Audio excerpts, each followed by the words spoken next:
And welcome back to ScavTalk, everyone. Today's episode, we'll be discussing the fresh, currently in patching process, patch 13.5.1, followed by some discussions about some weapons, everyone's favorite topic, Recoil, of course, and, Flechettes versus Piranha, it's been a light Tarkov week. But some spicy drama to really round things out, of course. Absolutely. Yeah, so as I was telling Giga, I played a little bit over the weekend. I can't remember what I did. Probably some shoreline task, most likely. Actually, I do remember. I double SJ6 and got like a bunch of quests. I did like 3 quests, dude. One at the start array. Yeah, dude. I can't. Oh, dude. You know how many?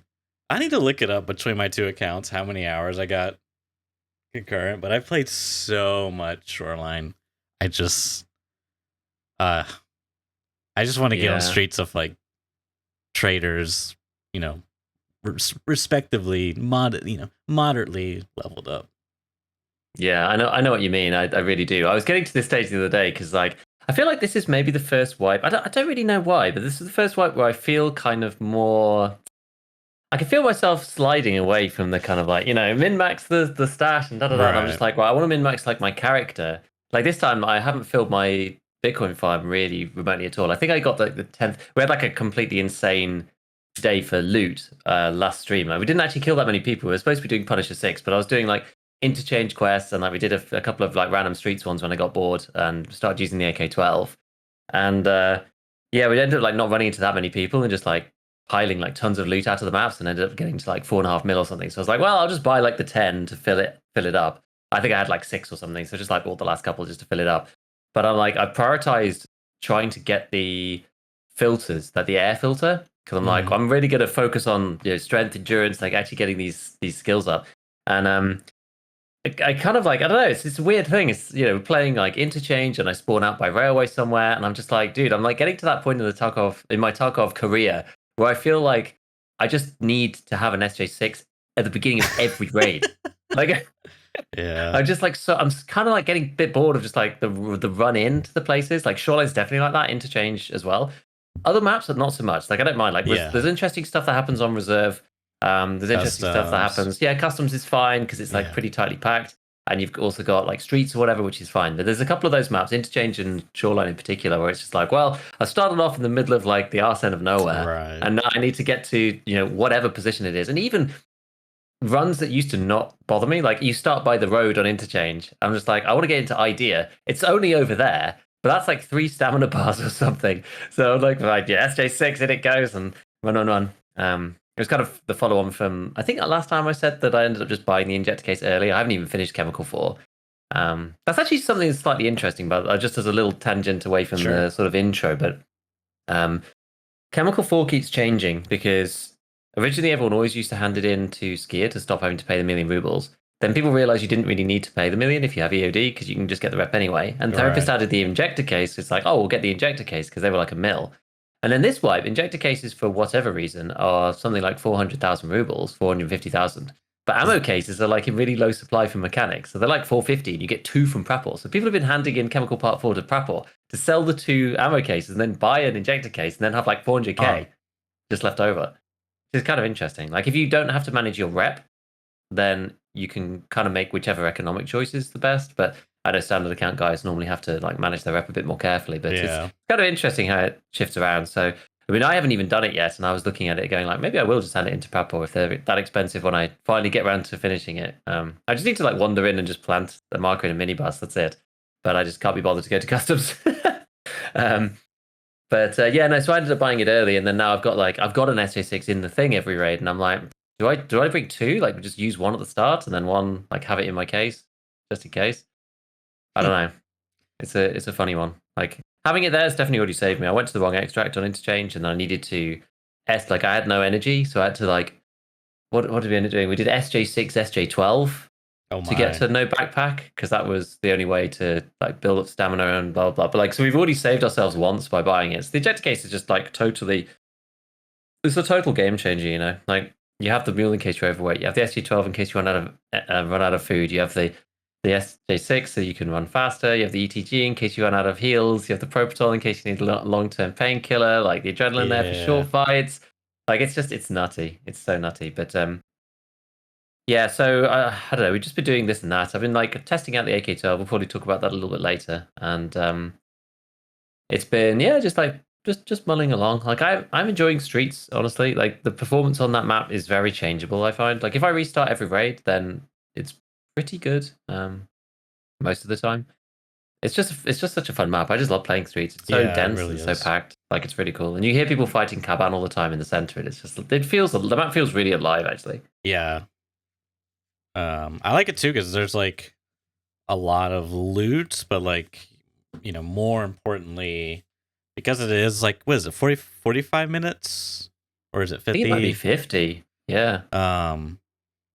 You can spend a long time in a raid and there's like ton of food items scattered about, and it kind of makes you kind of have that feels of, you're not really in like a session, you're like in this open world, and you gotta like, go to the store to get the food to survive. It's I like it.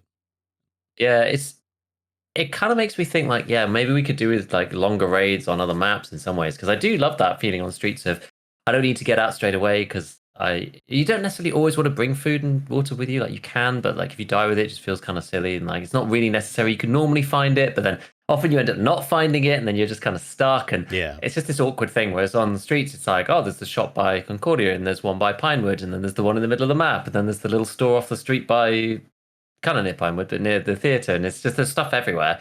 Like the biggest change about my playstyle with Streets though is that I have to, unless it's like right in my path and it's something that could spawn high values like a duffel bag or whatever, I have to just like stop myself from looting toolboxes and all sorts of things like in the area I spawn. I have to get like at least halfway to my extract because so many times I just like don't leave the spawn and I'm just like hoovering stuff up, and then I'm like 60 kilos, and then I'm like, right, now let's play the map. And it's so bad, and you don't end up getting into good PvP situations either because it's late and then you're really heavy, and it's just terrible. You just hoover up a load of loot for other people, and it's like it's hard to get out of that map anyway. Yeah. So I'd much rather get closer and then kind of loot then. I've had to really discipline myself because it's tough. I fall in that Not same easy. trap as well.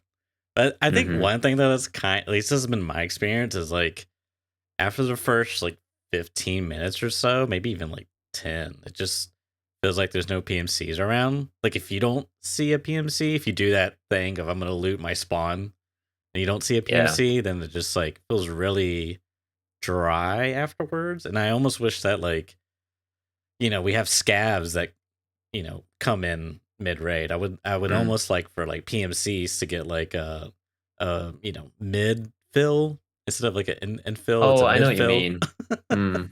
Maybe you could like, there's like a priority queue or like a quick queue, and you just get like thrown in the middle of the raid, which I feel like would be kind of okay, because like you're giving up, with the secure container, you're like giving up first dibs essentially by, like the Bitcoins. I mean, the value on Streets, I don't know if you saw Gingy's tweet. Dude, she had like, there was like 6 Axel parrots that she got, like stems, Bitcoins, GP coins. Like it's just insane, right? So like I feel like it's kind of okay. I don't know if people would. I guess like the temptation is like, do you just want to play a quick raid? Here's your, midfill on Streets or something. Because it'd be kind of nice to like have, the map feel a bit more alive. Because if you do stay in there for a long time, like 40 minutes, it does feel pretty empty towards the end. This is true, yeah, and it gets more sketchy as well because you're usually pretty geared, and there's so many scavs and there's so many player scavs, and it makes it quite hard to just play. Like I find it quite difficult to just extract on that map a lot of the time. Like some of the exits are harder than others, but some of the pathways are like really awkward now. It's like I quite like the crashed helicopter one behind Concordia, but it's like how do you actually like get there? Yeah, it's but you have to like. Yeah, it's like, well, I could go all the way around the outside, but then you get shot at through the bushes by the theatre, and then you have to go next to Caban, or you have to go through Concordia, which again you get shot through bushes. Like it's just very difficult to extract out of certain ones. It's a lot of bush problems. Not an extract. It's just a bush problem. Kind of. It is kind of that. Like I'm feeling those bush problems more actually. There's like certain areas I avoid. It's like I always talk about the box scavs on shoreline, which are the ones up on the very north side as you're leaving towards path to shoreline. Sorry, path to lighthouse. And they always get me. Like you can never tell if they're there or not. You basically have to like bring a flash and like throw it in there. They're just so annoying because there's no cover. The truck? No, or like by further the up. rock?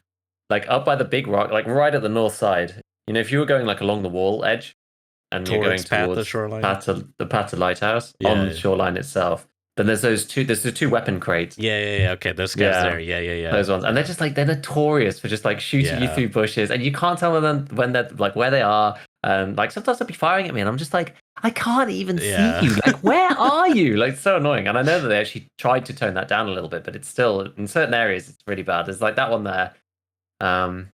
There's another area that's also really bad for it, but yeah, I don't know. But it's tricky. Yeah. It's tricky. But I mean, speaking of that, like before we get into the big bug fix thing, I actually played like a ton of like Street Scav last stream because they put through the patch that fixed the DC issue. Like I could play Streets at the beginning of the wipe for whatever reason, and then after a while it just stopped working, and I just couldn't get anymore. And it was just the constant, you know, you load in, but it disconnects, and then it says escape from Tarkov, and you click, and then it loads in and disconnects, and you just never actually end up getting into the game. And you ultimately just have to leave, and it sucks. So they fixed that, and we basically played like I think we did like 6 or something, 5 or 6 street trades through the whole thing. I just alternated like PMC scav like that, and it worked every time. And people in chat were like, "Is it really fixed?" And I was like, "Yes, it is." And people were playing on streets as well. It's like, "Oh, this is glorious! It feels so good." But like because of the density of AI scavs on that map, like playing scav on streets feels just so easy. And also because I haven't played scav properly for ages, I normally just run it through on factory, and like at the beginning of the wipe now, I just play so much PMC. I don't even bother clicking scav right at the start because it takes like 15 minutes to get into a raid because everyone's trying to play scav. So I just play PMC over and over. Same. And so I almost like I go from that to then just running through on factory so I can just quickly sell the stuff and then play my PMC again. So it's like going back to playing scav properly for the first time in actually a long while is kind of refreshing, and just like wandering around, looting a few cabinets, you know, it's like high-fiving the AI scavs, and the extracts are pretty easy. Like it's cool. It's much less stressful than playing PMC. I mean, I definitely see why people like playing scav so much. Yeah. But yeah, glad the DC connection thing is fixed because I think that was happening to players as well at some point. Like for PMCs, it's just, yeah, that really shouldn't happen. The scav's annoying, but at least you can play other maps. But yeah, if you get DC'd with like a kit that you've actually paid for, it's like that's really bad. So thank God they did that. They did it as its own thing prior to this patch here, which I guess we can talk about now. So they've released patch 0.13.5.1. It's getting complicated. So they've got a bunch of stuff. They have done a list of improvements. Now I'm kind of intrigued about this. Added new quests and expanded existing quest lines.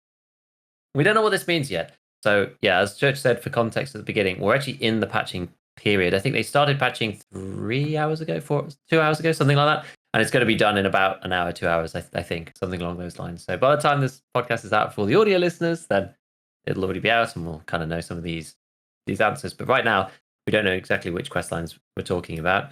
But we'll see. Could be interesting. Do you know what this means? Weapon preset list tab will now display presets available for the selected weapon. Is this for like do you think this is for the kit presets? So if you go in the kit preset, you can pick a weapon preset that you've got saved previously. Oh, that'd be really nice. That would be really nice. Yeah, because it's kind of frustrating. Like you make it's kind of awkward that you have to like make a weapon preset, build the weapon preset, then equip it, and then save the preset.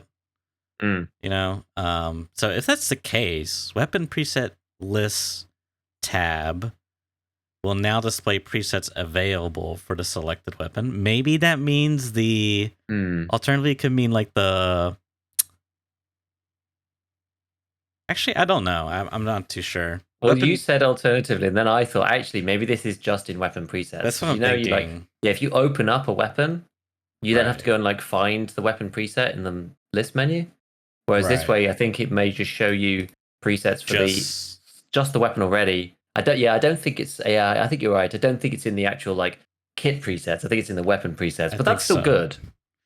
Yeah, that yeah, I don't. We have to see what. I'm not too clear on what now display presets available. So like you just click on the, because it already kind of does that. Like you click on the weapon and then it drops down and then it shows the weapon. But you have to find the weapon, right? So if you go, like, say you've got an AK-101, you go right click, edit preset, it opens up, and then you have to find, AK-101 in the list. Whereas now it's going to show you presets you've already built, just like automatically on the right for the gun that's in the preset, like in the center of the screen, Like at the moment you have to find it, and I name my presets so that I can find them. So and then they're like AK-101 something something, or like M4A1 something something, because you can't write M4 because it needs to be 3 characters before it'll search the list. So like while you're modding a gun, you can open up the preset. Gotcha. And it'll be right there. Like you won't need to search for that weapon. I think that's probably what it is actually. That makes sense. Which is cool. That's nice. Yeah, so slightly better. Added the option to hide the intermediate trader list screen. Yes, big plus. This is a big plus. This is going to help everybody with the muscle memory. We talked about this last time because it was on the list of things they said they were fixing. But I'm so pleased. It's a redundant screen for most people. I think for everyone, honestly. I was gonna say, like, I mean, I'm just more curious. Like, why isn't it an option to hide it? Why not just get rid of it? Like, I don't think there's any information on there that you can't get on the other screen. Yeah, you can see I know your what you rep, mean. you can see the loyalty level. There's a bit of lore. And that's the only thing I can think. Like you hover over and there's lore there, but like, oh my god, the text box lore. the text box, exactly. The flavor text. How could we live without the flavor text? And maybe some people prefer it. So for me, I actually think it's good that they put a box in for it a choice in for it, because why not? Some people were going to prefer that, and some people don't want to relearn the new system. Make it optional. Yeah, that's it's fair. okay. That's if you can, you may as well. They don't lose anything for doing it, so I think that's cool. So what I'm quite excited for is added the option to configure the use of consumable items on double click.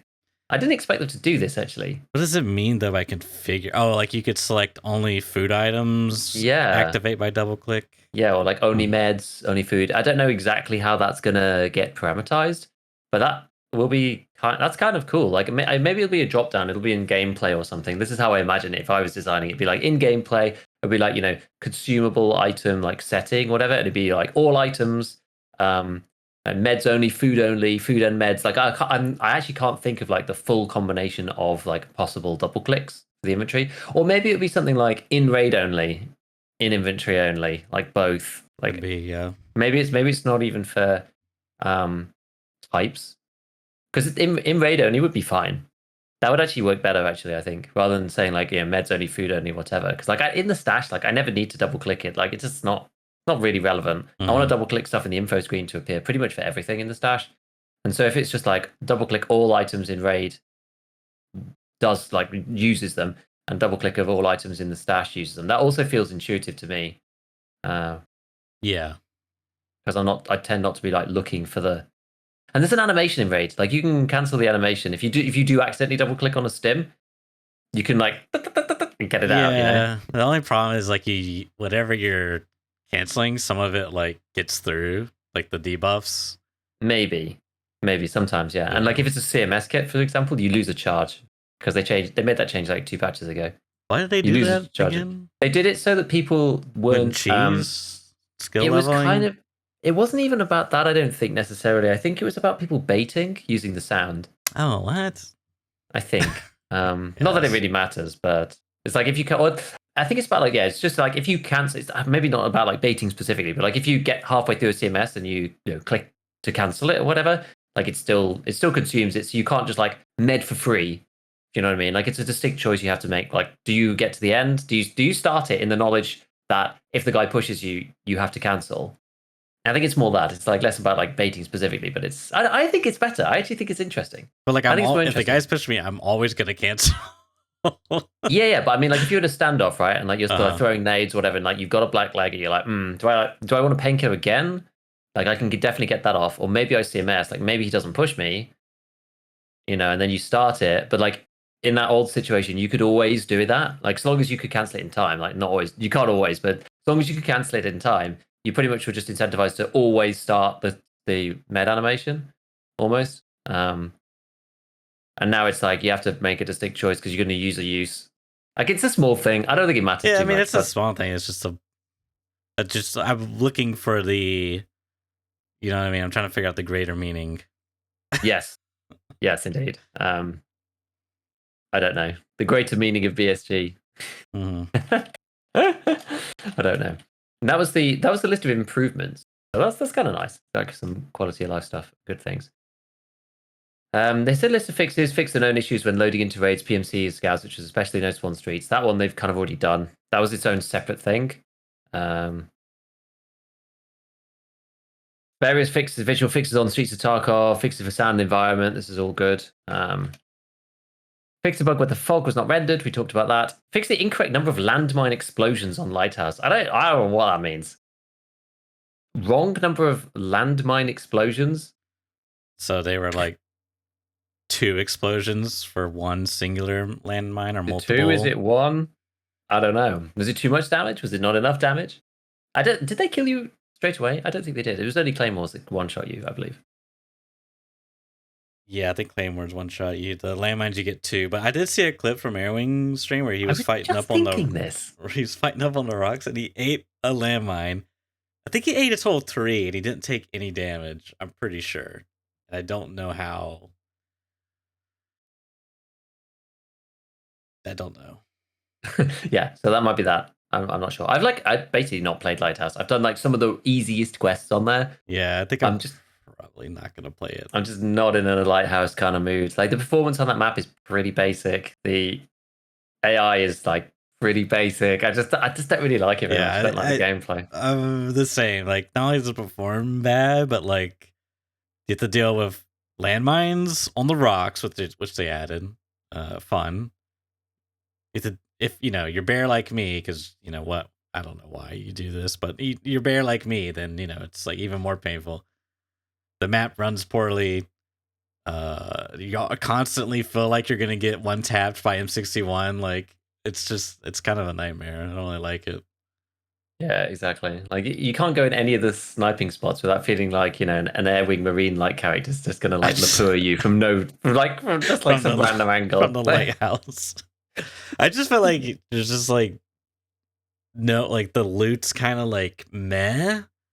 Like unless you hit these like routes and stuff, I don't know. I just feel like it's not really worth going through that. I'd rather just go streets.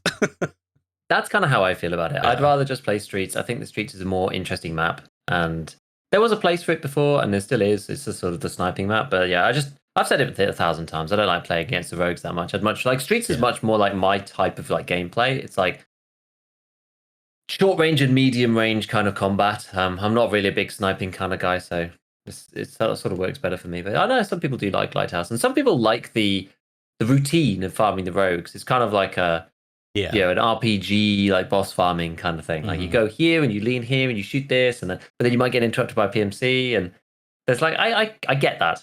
But I'm just not that keen on it myself. What else? Fix the scoreboard display for the list of items for barter when switching to another item. I've had this. Have you seen this? If there's like 3 items on, let's say you're trying to buy the MMAC rig from Ragman, and you've switched from another item, the scoreboard never appears. You can't actually see what the bottom item is in the barter on the trader himself. Like obviously you can see it on the flea, but there's like the scoreboard's like a bit weird, and you have to switch away and switch back for it to work. So that's good. PMC's hands freezing in the lowered position. Busy hands, just thank God.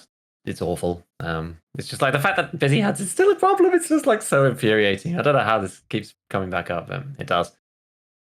A few other list like random stuff, mopping the floor, like error 228, memory. No, fix the known causes of memory leaks. I like the way that that's worded. The things they know about, they've fixed. They haven't necessarily fixed the memory leaks, but they fixed the things that they know about that are causing memory leaks. There's definitely unknown things that are causing memory leaks, so maybe that's coming later. That's really funny. Hopefully that helps a little bit with streets. We don't have to restart it all the time.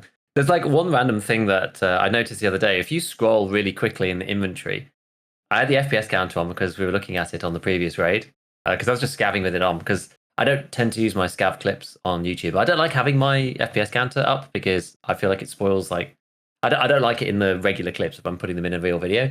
But on Scav, like I'm basically not going to use those clips in a video, to be honest. So like we just had the FPS counter up just to sort of check it, and some raids were good, some raids were bad. But I left it on, and we had it on in the inventory, and I was just like, why does the inventory feel so weird when you scroll around? You know, you scroll up and scroll down, and it's like the FPS goes down to like 10, like 5, 10, whatever. You can see it. If you This- look, you try and like whip it up and down, you can see that it really lags sometimes. Yeah, I was gonna say because like the menus do feel like you play one raid and the menus just feel like really unresponsive or like laggy for lack of a better word. Yeah, it's really strange. And when I think the place that made me notice it the most was actually when it was not there. And I think I was taking, it was either taking stuff out of my inventory as a scav after a scav run, Mhm. or taking insurance, one or the other, where it's like just your inventory and just the other screen. And that's it. There's like no player screen or anything else. Like you're not really in the game. It's you in that sort of halfway house screen. And the menu's like you could just like speed through and like move stuff over. And it's like really, really quick. And I was like, it's kind of weird that it's like totally fine here, but like not when you're actually in your real inventory. It's so strange. But I only really noticed it. Like I just kind of got used to it. And it only happens while you're scrolling really, really fast. It doesn't really matter, but it's because when I was like, why is the FPS counter at like 5? This is super, super weird. And then, we engineered it and it's like, scroll the thing as fast as possible. It's just like, yeah, man, this is like really laggy if you just scroll a bunch. I mean, maybe it's just supposed to be some inefficient loading of the item icons or like the item details or something along those lines. It's like preloading something, maybe. I'm not sure. Maybe that's an EOD issue because you got so much stash space. You're like scrolling up and down too quick. I don't know. What else? Yeah, that was memory leaks. Yeah, there's a bunch of other stuff. I think we talked about some of these before. Like radio transmitter reflashing that showing has failed. A couple of Lightkeeper quests were fixed. Bugs with meds affected the medication before the timer. I think which ones did we talk about? There was some others maybe that were new. Hold up, adjusted the recoil behavior for SVT 40 and AVT 40. Yes, that's a little bit further on. I don't think there's anything else interesting before there. Kivon's fix this. Yeah, there we go. Okay, yeah. So let's talk about that then. So adjusted recoil behavior for SVT 40, AVT 40. We don't know what this means yet. I will be kind of sad if they just take the return to center time and just crank it up a bunch. Because why would that be bad? Yeah, that would be bad for the gun. No, that'd be good for the gun. Well, make the return to center time. Oh, sorry, yeah, no, yeah. So like, if you take the convergence and turn that up, that makes the return to center time go down. Yeah. So yeah. I was talking about the center time itself, but yeah. So like making it resettle longer because the gun feels so good now. It's like, I mean, it's a big ask, right? To say like we kind of want the other comparable guns to feel like the SVT does because the SVT performs much like we would hope most guns would. I did the video that we referenced last time about the SVD and the Hunter and about how like so many of them, especially once they've got these like convergences down near 1, they get so floaty and like the back of the gun just like floats so much, whereas like the SVT just doesn't do that.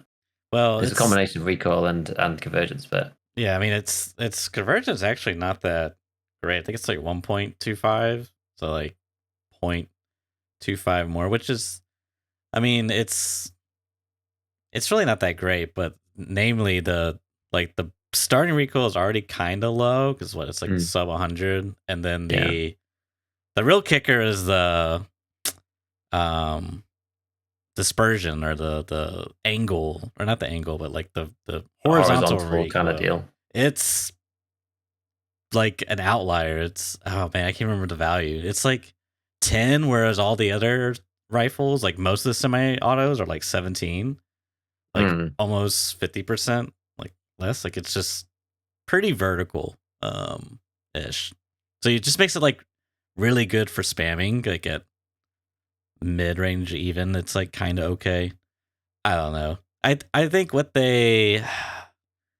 I hope what they do is, it'll be interesting if they separate the SVT and AVT out, because right now they have the exact same stats, but regardless, I think maybe just like a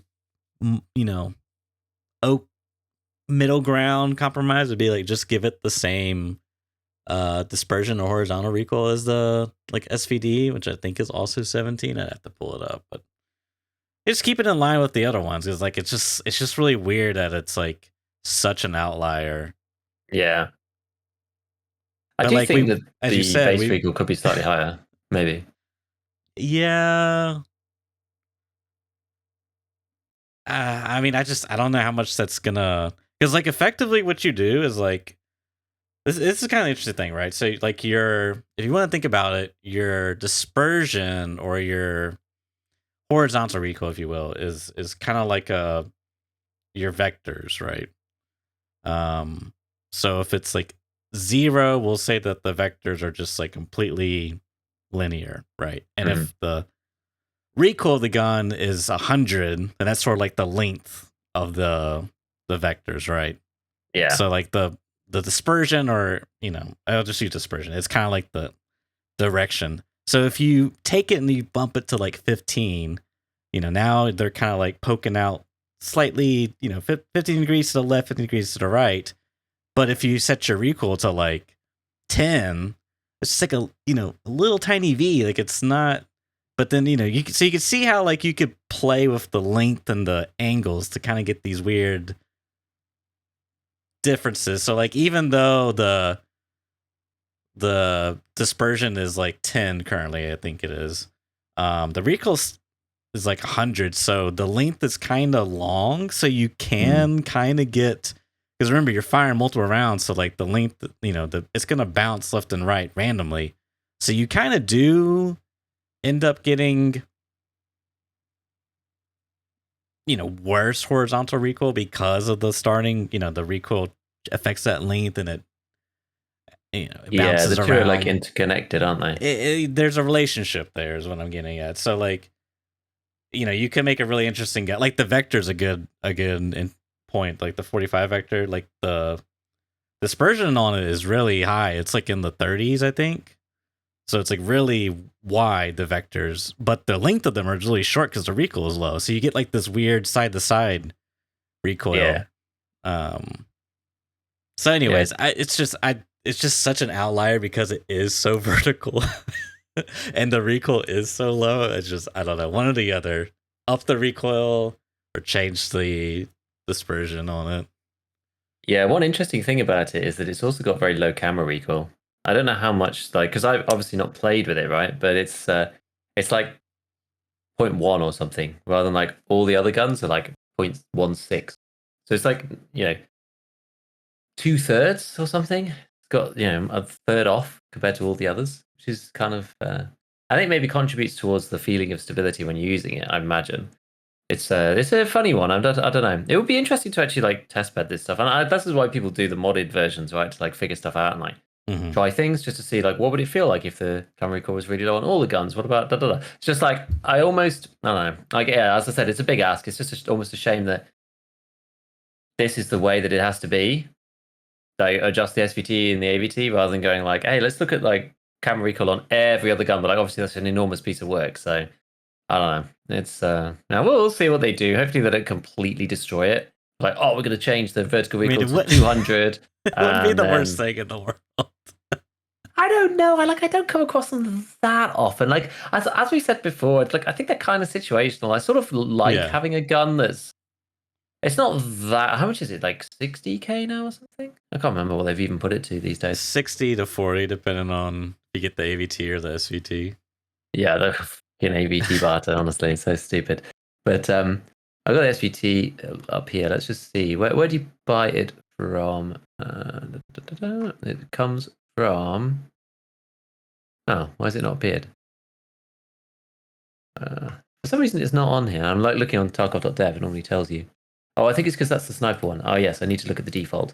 Yeah, so okay, so it's now 75K. So they've like been putting it higher and higher and higher.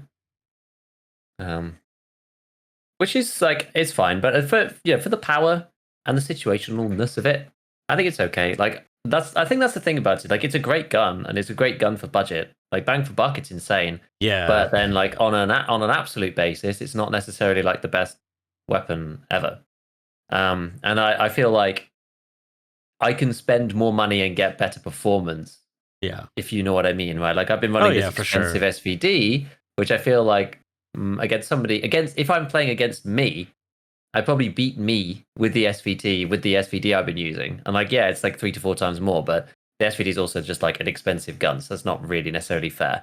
But it kind of makes them. I don't know. Like I actually am happy with having a gun like that. There's got like no scaling, but it's just like, but it's like the old hunter. I think it's okay. It's fine to have players to have something that's like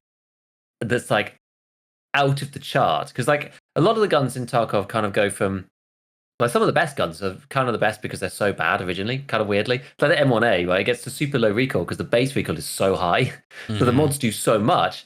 So the recoil ends up being super low. But it also depends on the combination of mods you can add too. But there's like some weapons that scale and some that don't. You know, you've got weapons like typically that like the MDR and all the bowl pops don't scale at all, really, and the SVT doesn't scale. Like neither does the Mosin. But then like other weapons do scale really well. And so the fact that you've got like these guns that are kind of like, they're cheap-ish for what they do, but then they don't scale whatsoever, I think that's fine. It sort of allows people to do that kind of like cheap budget playstyle. Like I think it's like glass cannon type thing. Like it's honestly, I'm actually okay with it, and I don't get killed by it that often. I've been killed by it like a few times, and to me, that's all right. I'm okay with it. It's okay. I don't think I've been AVT'd yet, but like not most people are Prepel 3, so we'll see. Once everyone's Prepel 3, like we're going to come back to this conversation. Bookmark it. Come back to this conversation after I've been like AVT'd like 5 rounds in a row on Factory once everybody's level 26 or whatever it is for Prepel 3. It doesn't scale, but and like, there's better. If you wanted to do like the absolute best weapon, tier list, I'd still rank this pretty high. It's, probably top 5. It's just like, dude, it like just specifically the AVT, like just the fact that you have 750 around, like 750 RPM with, I don't know, that's just that part alone just makes me. It's the price thing though. That's the difference. It's definitely the price. Well, that's like the cherry on top for me.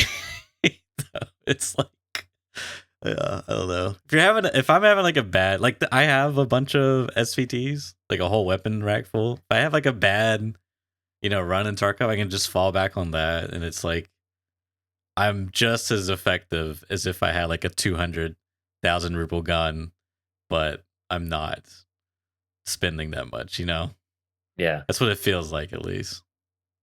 Yeah, no, it's weird.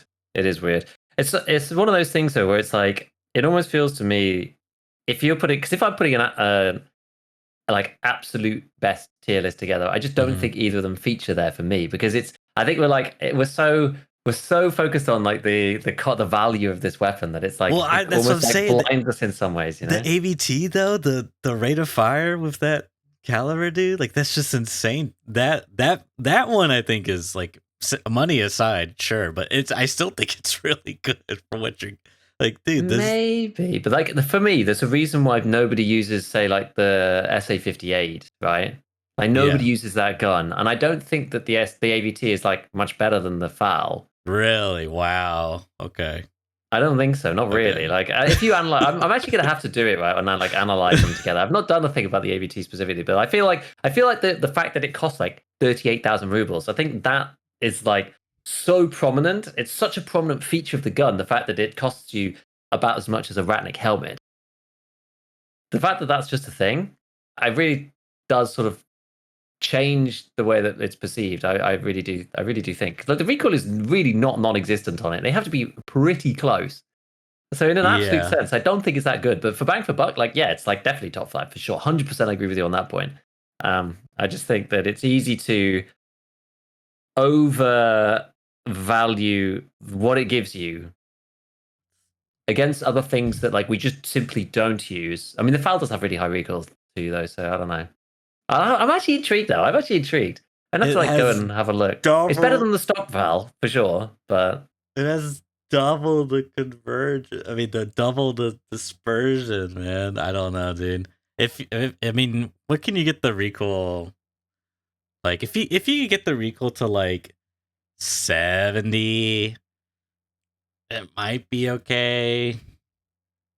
And you can't even use a red dot, like, or laser, like, oh man, I don't know. And it's only got 15 bullets in it, like, for full auto at 750 up. I don't know. It's just, no. I mean, okay, fair point. And a max of 2x1, so you have to like fill your rig with them if you want to actually use them. But like, it's a really good gun. This is the thing. I'm just trying to separate the two things out, right? Like for value and like bang for buck, it's like outrageous. Like the chart on for bang for buck, it's just like off the scale, crazy. But like, it just in an absolute sense, it's decent, but it's very situational. I think a lot of other guns are kind of like that in some sense. But I mean, don't know, if it's still performing close to the SA58, that's still a lot of firepower, right? I mean, it yes, is, but to my point, no one uses it, right? No one uses the SA58 because it's just like it's also very situational, but it costs more money.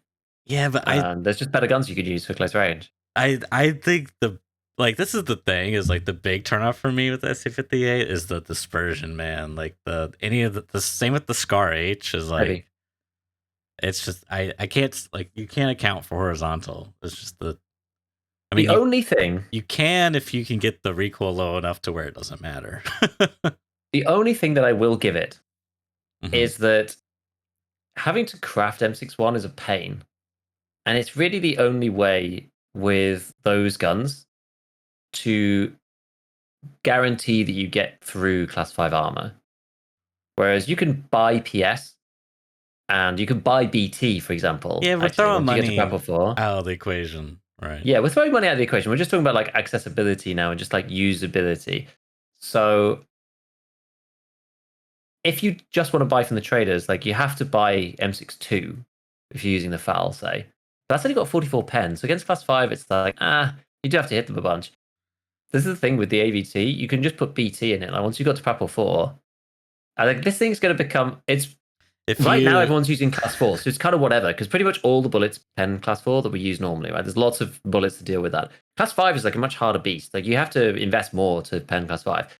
But there's a bullet you could just buy from Prapor that pens class 5, or you can, SMBs all over the map and stuff. So I feel like once everyone's running class 5, the AVT actually creeps up in power even, because it's like, oh, you have to use M61. It's like such a huge step on the M6051s. Whereas for the AVT, it's just like, nah, mate, I just buy some BT from Prapor and then put some PS underneath it. It just absolutely annihilates Corons in like 2 shots. Like it's just crazy. So that might be the tipping point. I don't know, because I think it's that thing of like against class 5 and 6 armor, it's still just completely poo-poos on it, And if I guess like high tier chats, it's just like it just deletes people. You kill Caban and he has like BS ammo or 7N37 or whatever it is in his PKM, you could just use that. Because I was watching a Landmark video some time ago and he was debating because he killed Caban and he's like, he's got BS in it, and he's like, how much does it sell for? Oh, I can't flee it. I could probably just vendor it. And then, a few seconds went by, he was like, nah, I'm gonna just use it in the SVT. Which is like, yeah, I mean, it makes sense. Yeah. This shame that the PKM is not really that great, side note, but anyways. I'll have to get one and use it at some point. That should be my one as sort of medium-term goal. Go and get one. There's a conversation going on in chat just about like the topic that we're discussing, and some people have informed me that apparently M61 is locked behind Shooterborn in Heaven. The craft. I was not aware of this, actually. I saw that. I think I did see that. Which is a real bummer. That's going to stop me from running M61, basically. Basically, this whole wipe. I guess this is a 762x54 wipe for me. Well, it's weird. Did we talk about this? I think we did, but BP's on what is it? One of the level 45. That's the Intimidator one. Yeah, that's the one after. So you have to do Punisher 6, then you get Intimidator, which is just kill scavs. It's very, very easy, but you have to be a certain level. You have to be level 45 to get access to it. But like M61 craft being behind Shooterborn is like, oh man. That's like, I'm probably not going to do that quest. It's the craft. In all honesty, it's the craft. Okay. Yeah. So you still have to do, but you have to do the quest to get access to it, apparently, which is that's a bit ick. Then you're stuck with M62. Yeah. So that makes the AVT even more crazy. And SVT. Because you could just do the whole BT thing. I mean, can you still buy BT? I'm still getting used to all the changes because I'm not actually at that level yet. Tarkov, I think you BT, can, but it's like sure you can. 40 per reset, or at least it that's fine. You can stack it. Yeah, it's just Prapor 4 after Punisher 3, according to the wiki. So that's fine. I love BT. BT's my favorite because I don't want to waste time crafting SMB. Yeah. Especially once I'm at Workbench 3, I can craft other better things than that. That's the other crazy part, right? Is you could just craft SMB like. SMB's on tier 2 Workbench, dude. Or is it tier 1? It's crazy. It's tier 2, yeah. I don't know. But the guns are that was kind of like bad, usually. Yeah, but not right. Anymore. That was like before the AVT, yeah. But I mean, still though, like I don't know. Some things just don't add up sometimes, but All Yeah, right. it's weird. I'm done with. I don't want to talk about this gun for another Okay. 7 Do days. another. Okay, so was there anything else interesting? Overlapping images in raid, ability to fix the ability to check the stash while in raid. Good job, BSG. That's actually pretty important. There's like a bunch of other random stuff. Issue with inventory panels, deletion of a preset. If the it's just like there's a lot of boring things here. Fix the player death at the end of the 10-minute timer after visiting Lightkeeper. That was a funny one. You go to Lighthouse, you go to visit Lightkeeper. You're only allowed to be in his building for 10 minutes. And then you just leave you leave his building and you're like going to extract, and then after the 10-minute timer finishes, you just die.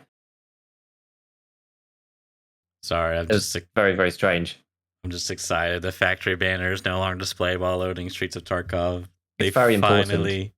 Finally got a proper banner, dude. Literally unplayable. Literally unplayable. And it shows while I'm loading into the streets. I think that's really it. Yeah. This is mostly just a technical patch. This is kind of interesting. Fix the possibility of earning flea market rating for repeatedly selling an item to the same player. So if you cheese it by just like doing it between 2 accounts to cheese flea market rep, they've actually stopped that from happening. I didn't even know that was the thing, really. That's kind of interesting. Cool. Okay. Yeah. So that's basically that. The only other thing, so something that I got reminded of when we were just talking about like ammo accessibility and that kind of stuff was I mentioned in my level 3 traders video about like 300 blackout. And I was like, this is basically removed from the game. And loads of people were just like, well, I found it in an ammo box on this map. And I was just like, that's not what I meant. I meant like it's not available on the traders and it's not available in stash. Maybe I should in the hideout. Maybe I should have been a bit more clear about it. 300 blackout AP or which one? AP. So you know it's so it's the one for the MCX, the one that you have to craft. They added this new round, TBJ, and I was like, oh, this is going to be great because you can be able to craft the 300 blackout AP. You buy TBJ from Skier, and then you can stack the two together. It's just like, oh well, they deleted the craft, so unlucky. I mean, maybe there's a quest for it that we haven't come onto yet or haven't seen. I don't know. Maybe they're going to adjust it. But like according to the wiki, it's like It's like 7N31 now. Like you can't buy it, you can't craft it. That's it. It's gone. So I was like, it's been deleted, and everyone was like, well, it's not been deleted because I found ammo boxes for it. I was just like, yes, but like that's it was the sentiment of it's been removed from player accessibility as opposed to like the bullet has literally been deleted from the code. That's not what I meant. Yeah, I don't know. No comment. Yeah, because I was starting to use CBJ a little bit on the MCX. Because it was a mid-game gun. It's okay. I only fought one person, but it felt all right. Because like normally you get onto the M6 like right at the end, and then you're like, oh, this just feels like crap compared to the M4 or AK-101 or like any of these other guns. Right. Because you just can't get the recoil below like 50 really. And but I was like, because of this intermediate round, I'm like, oh, well, we could try it now. And like it felt like comparable. It felt fine. You know, I think it's a mid-game gun, basically. So now it's got mid-game ammo to go with it. But it's pretty powerful, honestly. Like it's better than 7.62 PP, which is pretty strong, honestly. It's got more pen, it's got more damage, and the fire rate's 800. It's good. It's good, but it's just expensive to make. That's the only issue with the MCX because it's like 90k from Skier or something. Yeah, which is just like really unfortunate. And you can buy them, but they come off rogues and raiders, and they're like 60 durability out of 95. And you repair them, and it's like 91, and you're like, well, this thing's got a suppressor on it. It's gonna burn through the Dura. Am I gonna get a jam? Like, why do that when I could just build an M4? You know, it's like it's that kind of thing. And use 55A1 from Peacekeeper 3. This is the thing. But it's yeah, I thought that was interesting. I was like, I didn't realize that blackout until I looked at it. I was like, I didn't realize that blackout AP had been removed from crafting. Like, I don't know why they've done that. That seems pretty short-sighted to me. But yeah, maybe it's locked. And we don't know. So, what next? Let's get it out of the way, dude. Let's rip the Band-Aid. Drama alert. Drama alert. All right, so yeah, this story involves so prominent YouTuber, streamer. You know what's funny? I don't really know much about VeryBadScav that much, but I've seen him like raid Airwing stream before, and so yeah, he put out. I've been noticing he's been putting out. Actually, I think he was looking for an editor not too long ago. Dodgeable with that one, you know what I'm saying? He put out he's been like posting, you know, daily stuff going live. You know, he's been grinding, but he put out this tweet, which I'll just read out the title here for the audio listeners. Scav King in brackets. Is this female streamer cheating? Give me your OP no 100% proof yet. / exclamation point sus / exclamation point rep exclamation point 6 exclamation point fast. I think he's got his link down below in the picture of the streamer's icon or whatever. And I think I might have saw this originally from him in my feed, but I definitely do recall seeing Walker call him out because I saw that and I was just kind of like, what is he doing? Like, what is he doing? So I'll just read out Walker's quote tweet. He says, super disgusting type of content, does so much damage to creators and causes a lot of unwanted discomfort for the mentioned streamers. And kind of I hope it's like apparent to, everyone, but there's like kind of multiple problematic wording here on many levels. One, like the call out for female streamer is just like cheating. Like we're already associating, a negative action, cheating, but then we're adding like the descriptor female. Like why? Like it doesn't really feel necessary. Yeah, it's literally just like trying to gather, clicks, baiting people into, like trying to make it more interesting or whatever. Yeah. Yeah. Perhaps. And then it's like just like compounded worse by like, give me your opinion. No 100% proof yet. So it's like, I don't know. It's like, okay, yeah, they're asking a question. And it's like, give me, I don't know. I mean, they're on the grind. But there's, the way they're going about, like, I kind of feel like, they've like kind of got sucked up in this YouTube grind, the content grind, if you will, where it's like, you gotta get the views, gotta react, they want to see the react, It's just really like falling down the dark hole that is content creation nowadays. And you know what? It's an easy thing to do, to just like fall into it and just sort of like not think, because it's a bizarrely, it's like people talk about like parasocial relationships and all of this stuff on the platform or whatever, but like it's an odd experience, right? Like the only actual human interaction that I have in my content creation work is this podcast that I do talking to you face to face. Outside of that, I write scripts on my own, I edit on my own, I record the videos on my own, I read the comments on my own with just like icons and people's things. Discord is again, it's like I don't really go in VC, so it's like people talking, but it's just like chat. You see Twitter, and it's all just like messages, chat. Like you never actually speak to anybody, so it's very easy to just like become like distanced from the fact that like everybody is actually real, and you're not just living in some kind of like you just plug yourself into the metaverse or whatever, and you're just like the only actual human brain. Everyone else is just a bot. It's like it's very easy to slip into that, right? And like I'm not excusing his behavior at all, obviously, but it's just like, and then compound on that like the sort of like general feeling, and like there's definitely truth to it, which is the attraction towards negative news and negative content. It's like it's easier to gain attention from shock negative content than it is from something nice, which is just the human condition as well. It's like all of those things together compound to sometimes make people feel like they want to make this type of content, which is it's not very good. But I mean, this it's content suicide. Let's be honest. Like there's no. As Church remarked to me before the podcast, he was just like, "Oh man, I don't think I've ever seen someone get cooked on Twitter as much as this guy in the Tarkov community." Well, I mean, like I'm glad that people are showing up and saying, "Hey, this is shitty. Here's why it's shitty. Don't do this," And I don't, I mean, I think VeryBadScav is, I'm not really sure. I'm pretty sure they're like somewhere in the east. I don't know if they like, grew up or like, that's I think VeryBadScav is Korean. I think. okay. I could be wrong. Don't quote me, but I think they're from SK.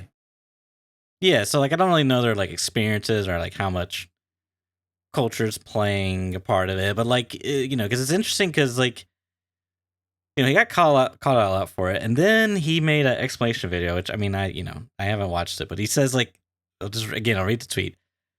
Is this female streamer cheating? Question mark. Explanation video. No monetization, so don't worry. I actually defend her, and everybody got angry on Twitter. Sorry for the offend if I did any. And it links the video, and he's tagging a couple of people. Which I mean, I don't really know. I just take issue with how he is. One, just like basically you're going to like incite a bunch of like gamergate gamers. Which if if that's what he's going for, I mean it's a business strategy. I don't know if that's. I don't really know. I just know it's really shitty, and I'm glad that people are stepping up to the plate and kind of like curating the community, because I just don't think this is like good. Like this other person is also a content creator, like in the same. We're allies, so to speak. It's not really it's just not good. Yeah, I don't really know, because like some people are saying like, oh, there's some language issues as well, like just with how bad the titling looks. Because the thing is, as soon as you say like, is X person cheating, it's like immediately there's an assumption that there's some kind of proof that somebody's being outed. Like it's not just this is an investigative like stream or whatever that we're putting out saying like we're just investigating this person. Like somebody said that they might be, and like here's a bunch of clips, we'll go through them and have a look. Like that's not the vibe from the titling, right? And the way that it's packaged. The way it's packaged is very much kind of like, this person's guilty, come and find out why. Well, it's the classic like YouTuber title where it's like, I'm trying to think of something ridiculous, but just the way it worded, it like speaks as if like, yes, they are cheating, but like I want you to click on the video, so I'm gonna word as a question to get you to think. You know what I mean? Yeah. Am I gonna die in Tarkov today? Question mark. I don't know. I think because Walker put up a different post. Oh wait, no. Oh, Walker. He was because he's written back to a lot of people, obviously, because he's now like a BSG dude. And he said, yeah, because like people were talking about like, oh, they should like dispel any accusation by like recording a stream and like all the like a screen with a camera and all this stuff. And he was just like, why should she? Like, if people just go around demanding PC scans from like random streamers, like, it's ridiculous. But he said, like, she's played in 3 tournaments recently when all participants were checked by BSG. So he's like, she's already been checked multiple times by Battlestate or whatever. Like, even I went to go and have a quick look at the VOD a little bit just to go and see. And like, he doesn't say either which way to start with, like what he thinks about it. But there's like a lot of people in even just on the like live chat who are just like, bro, you're reaching. Like this is not. This is like, very, Like I'm kind of confused, like the origin of this. Like, you know what I mean? Like, why this person? Like, how did that come about? Like, how did he come in contact? Somebody. Okay. I think someone just messaged him because I think he's been making this kind of stuff recently, right? There was like he something like did it like work out or something? Maybe it worked out the last one he did. I didn't actually look at it because I don't ever watch these videos. VeryBadScav. I'm going to look at his channel and see, because maybe the last one went really well, and that's the reason why he suddenly decided to right. I think I saw this. Yeah. This is okay. Look, this is the reason why, right? From a content creator's mindset, his videos like sometimes they do well. Yeah. For like Scav stuff, but he's got like a very specific niche, right? Like he plays mostly Scavs, like Scav main, gets to level 6 Scav and then chills with the bosses and saw Caban early and blah blah blah. But like some of the other stuff, like he gets like some views, but then some videos just don't get that many. But then he did the like we banned a cheater streaming in denial on his live stream, so that was like I actually went to watch that, and that was kind of interesting, right? Because the guy's like blatantly cheating, like denying it in his chat, and then they have like back and forth. On so you pop off with that. Gets like 85,000 views, and it's just like, okay. let's do another one, right? And then somebody says, oh, I think this person might be cheating, right? And like they message him and he says, okay, fine, we'll look into it, whatever. And then maybe there's some language issues. I don't know. It looks like he's changed the. Oh no, because I think he got rid of the video. Yeah, I think he's got rid of the video, and then he's. I don't even know if there was a video. It was just a live stream. Was it just a live stream? I think it was just a live stream, actually. Maybe. And then he's put this up, this like explanation video, but like obviously it got 4,000 views. It's always the way with these things because that's not that sensationalized or whatever. I don't know, but I mean, yeah. So from a BSG person, Walker basically saying like BSG has checked this person's account. Or whatever that means, you kind of have to take it from them that they've checked. Yeah, maybe there's undetectable stuff. Yeah, who knows? But yeah, it just seemed like a bit of a reach. And he's also said like he's defended them and said, no, I don't actually think. I don't know. It's a mess. Basically, it's a real mess. Yeah, I mean, yeah, yeah. I don't really know what much more to say than. You gotta kind of like figure out what your values are, I guess. And I think for me the most problematic thing is just calling out the gender there. Just really just kind of like elicits a lot of bad actors, and maybe that's what he wants. I kind of don't think so, but just like.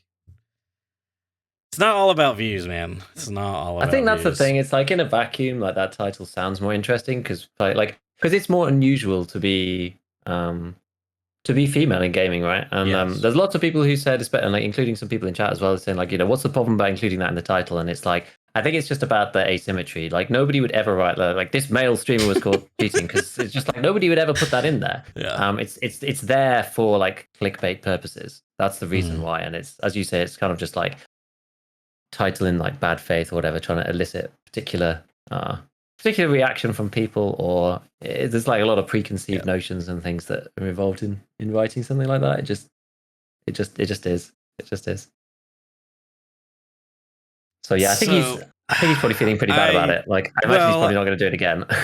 I hope, I mean, I don't know. I mean, I don't really have the will to watch his, 23-minute video on it. I mean, I do think I tried to pull it up. I think One Pegged kind of just like laid it out to him. And I think pretty sure like I'm not gonna be able to find it because it probably wasn't like a reply, but here it is. Let's see. Your original tweet has 115k impressions. Some of those people will go to her and call her a cheater because you had to word your original tweet in a way that was sus. Clicks and views are going to cost someone their mental health, and it'll be your fault. And he has a video here, and I won't be able to play it. Maybe I'll splice it in. Okay, fine. You tagged me in the tweet for your follow-up video, so I'll give you my response. It's too much to type. This is a tweet that you made. Female streamer cheating. That would be like me saying black streamer or Puerto Rican streamer or Jewish streamer. Like, who gives a fuck whether or not it's a girl? Second, give me your opinion, no 100% proof yet, meaning that it sounded as though you had some amount of proof that you wanted to show people to see what they thought before you came to your own conclusions. That's really fucking dangerous. And I'm not the only one that took it that way. You have people in your replies calling other dudes simps for defending her, which is exactly what you say that you did. But you did this in a way that looked like clickbait, and you did it for clout. You did it for clicks and views. People in the community are going to go to her stream not seeing your follow-up, and they're going to call her a cheater. You're harassing her through other people for clicks and views. You need to do fucking better. This is bullshit. But it's essentially kind of like lays out, hey, it's like you just actively call out her gender, and like it's bad, it's just not. So eventually, later, VeryBadScav responded, "You have a point, apologize on that part. I didn't think that far away." So I think perhaps I'll say this. Hopefully, he learns from this. It is a learning experience. I guess we'll go with that. Yeah, he's written in a few places that you were sorry, so we'll see. We'll see. Obviously, people's actions will determine, but. I think it's probably a misstep on his part to just accuse to look like he's accusing somebody without proof, even if that wasn't his intention. That's how it came across. And yeah, there was I think though that on the live stream, I think like part of it was he tried to like defend himself by saying like, like I'm a content creator, like this is what I'm supposed to do. This is my job, trying to get clicks or whatever. He's like, it's like telling I remember seeing this I didn't actually watch this part of the VOD because obviously it's like 6 hours long or whatever. And but somebody said that, he said something to the effect of like, you wouldn't tell a plumber not to take plumbing jobs. Like that's basically what you're doing here with me. And it's like, well, kind of what you're doing is you're sort of like doing the sort of like the hooky plumber thing where you come in and you do like the worst job possible to make the most money and then disappear, like never to be seen again, and no one can contact you to fix the work that you've done. That's like unethical, right? Like, you might make more money doing that and being the dodgy guy, my mate Andy around the corner, you can do it for half the price kind of thing, and then you never see the guy again. That's kind of the same thing, but like that's not the way that it's just not the way that we should strive to be. Like you could do that if you want to, but again, it's a question of like morals and ethic and that kind of stuff. So yeah, that's all I got to say about that topic. Apparently, the patch is actually up. Oh my god! And live. I have installed it. Was there anything that we wanted to triple check before we go into another topic? Do we want to like triple check anything in particular? Maybe the meds thing. Sure. Because it'd be a shame to wait a full week to talk about like any about like some of the things. SVT. The SVT. I'm ready. It's been 7 days, dude. I'm ready. Let's go. Round 2. 7 minutes. We're okay. It's fine. Well, I don't know with the SVT. I mean, I could like pull. I've got one in storage, so I could pull one out and fire it. I suppose. I just the stat screen. All right. Is the recoil the same? Okay. Well, we'll have a look. If it's the same, then we may have to consult. Let's have a look at this. So, trading intermediate screen is on the front page. It says get on game right at the bottom. It's got trading intermediate screen ticked on or ticked off. It's actually ticked off by default now. Intriguing. Okay, that's kind of nice. So now if you press traders, it just takes you straight in there. Okay, that's interesting. And if you put it on, then it takes you to the middle screen first. Okay, cool. That's very, very basic. Then under game, underneath the highlighting section, you've got double click item quick use. Okay, this works the second way that we thought. So it's disabled, so no double click item quick use, in raid only, and in raid and in stash. So now you can just set it to in raid only. Okay. Which is what I'll be setting it to, for sure. I'll set that to that right now. So now it only double clicks items and uses them in raid.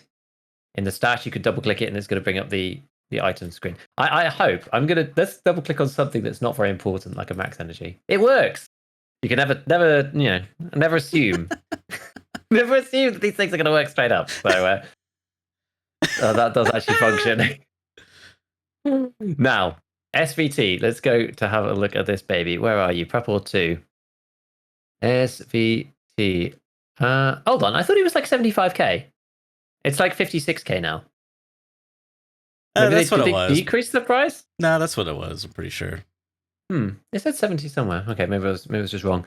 So it still has. So it has 96 vertical recoil. Is that the same? That's the same, right? Yeah. They played with the hidden stats. Yeah, they changed the hidden stats on us. Wait, check the AVT. Just the triple check. The AVT. Oh, he's got a lot of guns, hasn't he? Where's the? Wait, it's purple, right? Yeah. Oh no! Did they move it? Hold on. Gasp! Flea market time. Yeah, flea market time. AVT. Where are you? Blocked. This item will be available with quest completion. They didn't. I don't know what quest. Gasp. Okay, well, we will see. We shall see. I'm going to be questioned so hard next week. It doesn't look like the barter has changed. It says approx 46,900. Obviously, I can't see what it is. It's probably at the moment. You know what I was going to mention too? It just reminded me. Another reason why the teapots are below the trader price or at the trader like sell value or the buy value that the trader will pay for it is because you need 3 of them for a quest, and metagamers are hoarding them. Only noobs sell them. So there's Probably, yeah. Is it living high? Or maybe another one? Plus, if it's like the remember. same price as the fleet, then you're just gonna vendor it. If you really care about short term. I think it's living high as a crime part 1 or 2. I don't remember. Exactly. Okay. I think that's that. Okay, so what we're gonna have to do then? We're gonna have to wait for Mr. Logical S to update his website, and then we'll be able to see what's happened. I don't know how quickly that will. Someone occur, ping him right now. Scav Army, get on it. Ping. I need to know. I feel like updating the website. What did they isn't do to my automatic. baby? Yeah, that's so scary when it's just like we've changed the SVT and you pull it up and the base stats are the same and you're like, oh, what did they do? What did they do? I'm just going to quickly check it, but I don't think it will have changed here. SVT 40, because you can look at it on Tarkov changes. Loading item data. Yeah, it's still 125. Yeah, so I mean, it's going to take time for them to update it, but yeah. Presumably, some combination of convergence Unless, and the. I wonder if I could take a peek. You know what I mean? Try to shoot the SVT. Not a bad idea. No, shoot the files if you catch my drift. Well, I don't even know how you do that though. Like nothing's actually been updated though, right? Like on other stuff. I don't know if you can directly access the. I'm gonna check right now. You can just look at the server. They're just getting live banned. Listen, everything's fine.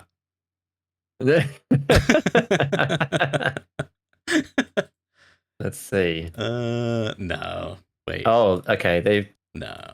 Maybe the convergence is the same, or maybe slightly worse. But I think the dispersion has been changed quite a lot. Oh, good. What is?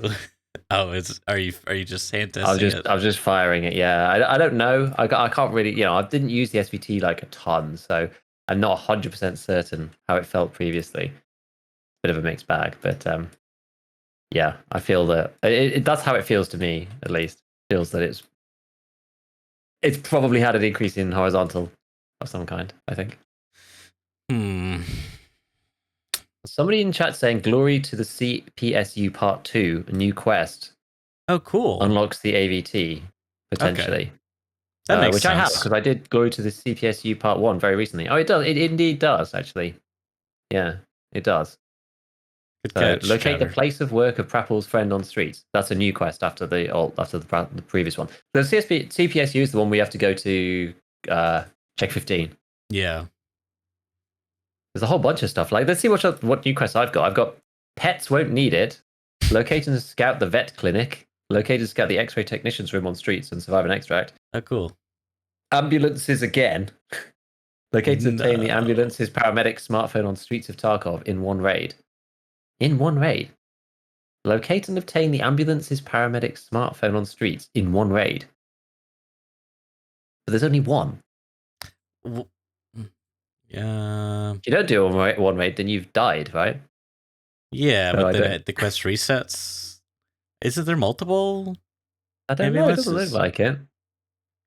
It just says. He says they were driving the ambulance to pick up another patient. The rest is a blur. For God's sake, find me that phone, mercenary. Maybe it's just like you can't grab the thing. Whatever, that doesn't even make any sense. Anyway, I don't know. Maybe it's just a wording thing. Anything else new for me at my level? Huntsman Path, big game. Was that old or was that new? Oh, locate and eliminate Caban. Eliminate Caban's guards at the car dealership. It gives you a tank battery. And 33,000 XP. And a thermal sight. And 5 military circuit boards. Holy moly, that quest is goated. We have to kill 5 guards and kill Caban. Okay, so there's a few new ones. I'm level 34 just for reference. So, a couple of things in there. But, okay, that was an interesting interlude. Yeah, it's nice. I like more reasons to go to streets, so I'm all smiles here. Sounds good.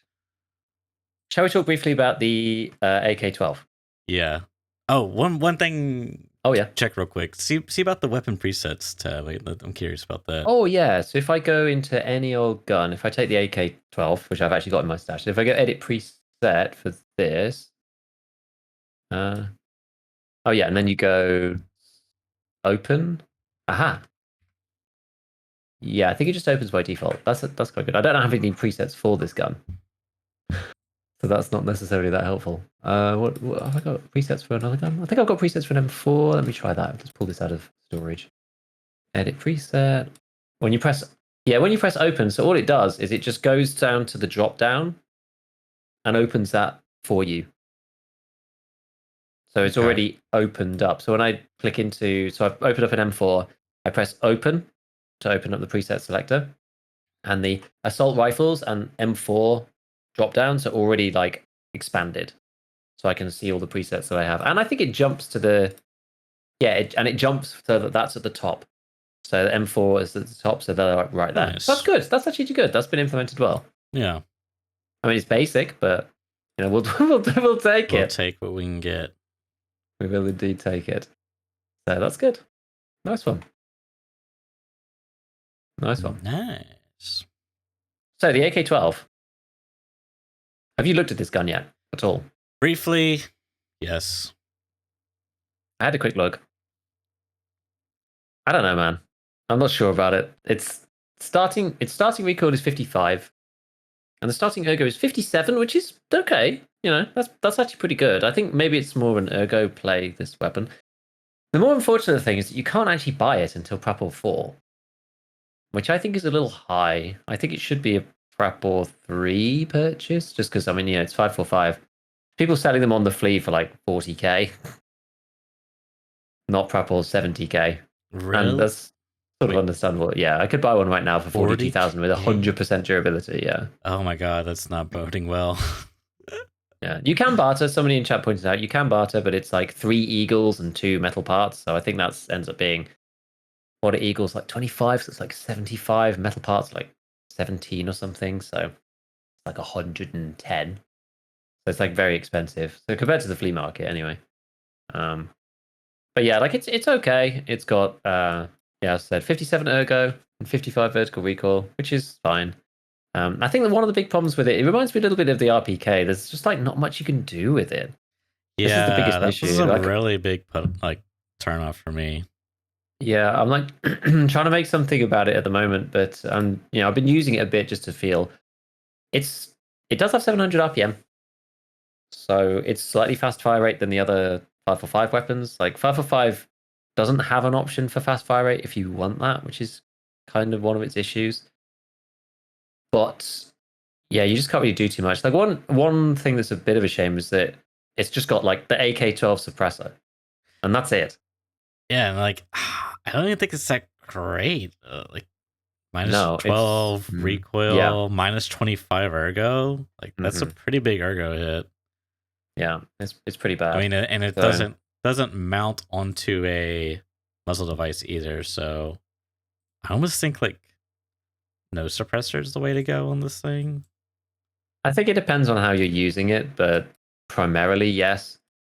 Because it's like in Tarkov, it's all the little things that add up. Like it's a buffer tube type weapon. So unfortunately, it's like even if you go for say like the PRS Gen 3, like if you put everything together, you get to like 44 vertical recoil. Oh, you can't even. Oh, never mind. Which is like, it's okay, but for something that's like completely decked out with the like RK2 and stuff, it's just not that amazing. If you just use the regular stock, like the folding stock from the AK-74M, and put the butt pad on it, it's like 45 vertical recoil. So it's one of those ones where you're probably just better off using the butt pad. The butt pads are like so OP. They always have been. Yeah, even like going MOE carbine, it's like 45 recoil and 40 ergo. Yeah, versus the regular one, which is like 37 ergo and 45 vertical recoil. Like it's just It's I guess just like the starting recoil is already kind of low. So maybe you do go to suppressor kind of. Just because the ergo can get high. I don't know. I'd be tempted to do high ergo just to be a bit of a hipster. Yeah, potentially. the special stats for this guy, I think they are slightly better, aren't they? A little bit. Dude, it's It's like so weird. I still don't understand why they like they like over buffed the AK-74 SGU. I'm convinced, dude. yeah. So the UB is better in the background, and I Yeah. think it's better in practice too because this guy can't take the waffle. Yeah. I don't think. So here's what you're trading, basically. I have to like consult the stats, but you're trading like recoil for for a rate of fire. And because you're gaining more rate of fire and you're losing more recoil control, you're sort of compounding your recoil. Yeah. Right. In addition, the hidden stats aren't even that good. Like they're better than like your stock AK, right? Not your AK-74 SUB, but like your stock AK, it's like slightly better. I think I kind of want to pull it up again just to. I'm gonna do it. I'm pulling it up. Let's see. AK-12. It's been a while since I looked at it. I'll let you. Go ahead. What's your thoughts? I don't know. I think like if you're desperate, it's just one of those things. It's like if you're desperate to use 545 in CQB, then it's probably okay. Yeah, but like know? when Fire 5 exactly. is in such when a do you want to do weird... that? Yeah, Fire like 5 it's quite so good in weird. some ways because it's like you can use BS ammo. Like the ammo is very plentiful for how good it is. Like the ammo is pretty decent. Like 545 ammo is good except for the damage. Using a CQB and you're playing against people with class 5 armor, like BS will ruin people for sure. And I ended up because I've just like collected it through the early stages of the wipe. I had like 120 rounds of BS. So I was like, okay, well, we'll use the AK-12 because like we can use really good ammo. It's got like, what's BS's pen? It's like 50 something. It's like actually kind of nuts. It's pretty good, yeah. So it's just like against anybody that we fight, if they're using Korans or whatever, we're just going straight through with this stuff. It's it's 52, so it's just like insta pen through class 5, which is crazy. But yeah, if you go to like the little guy, I mean the 74 UB, as you say, like they've overbuffed it. Like Landmark's been using it. Like dude, you can get that at everybody's using 34 it recoil. It's insane. You can, and That's even if you just go enforced loud, status. And even it's if you the just go short loud, one. it is the short one, so you could use it in CQB much better. If you use the RRD, you could get to 39 recoil with 87 ergonomic, and the gun weighs like 3.3 kilos, which is incredibly light. It's mad. It's actually mad. Actually busted. So like, yeah, you're getting worse recoil.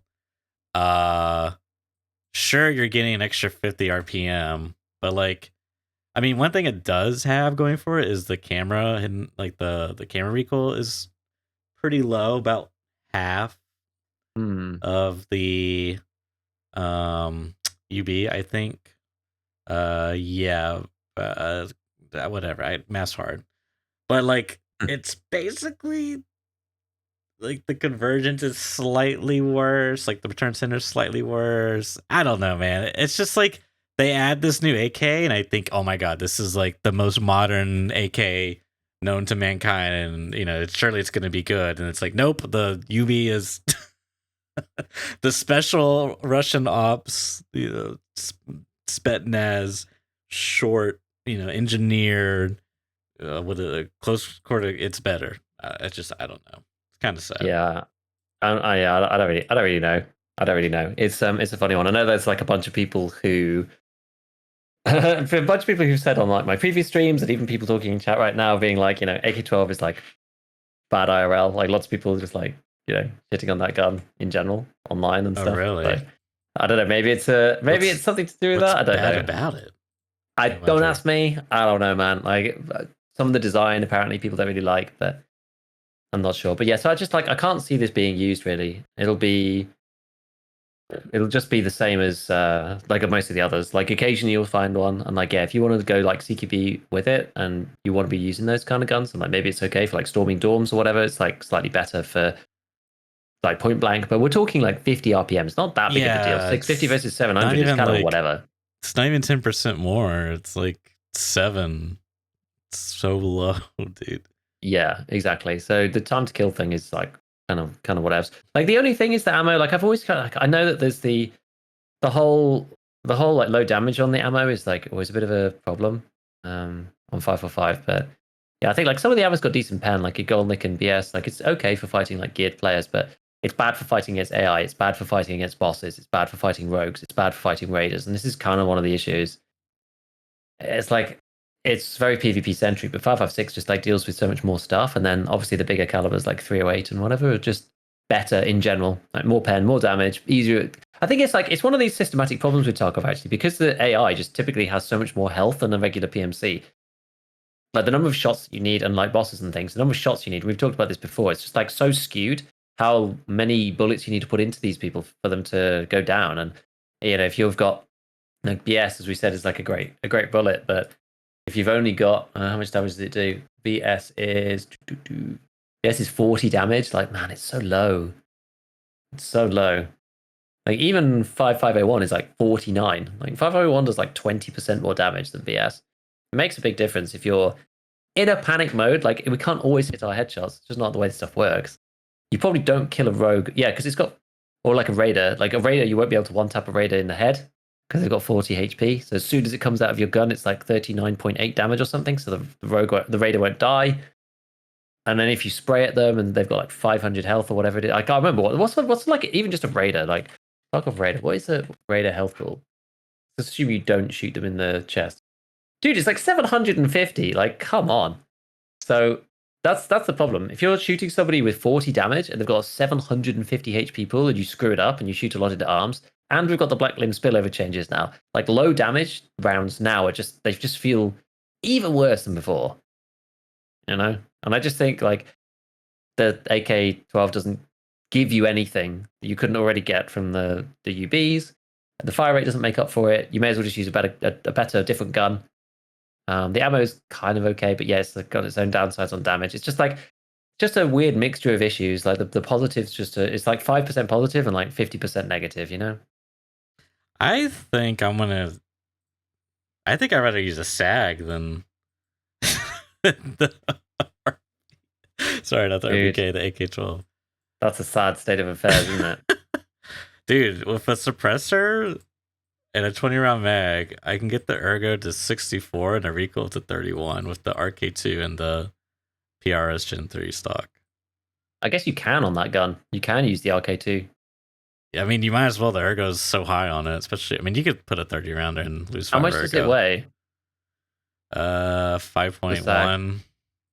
Yeah, this is the thing about the UB is that like the UB is 3.3 kilos. It's like nearly 2 kilograms lighter than most other guns. It's just so short, so small, and that has a huge impact on like ADS and like arm stamina, and like the ergo is like off the charts, and the weight is low. So it's like those two things compound. It's like what you were saying before. It's like you're trading off like rate of fire for like higher recoil, but then the higher recoil with the rate of fire is like doubly bad. It's like all of these things. Like the AK-74 UB is like doubly good for a lot of these reasons.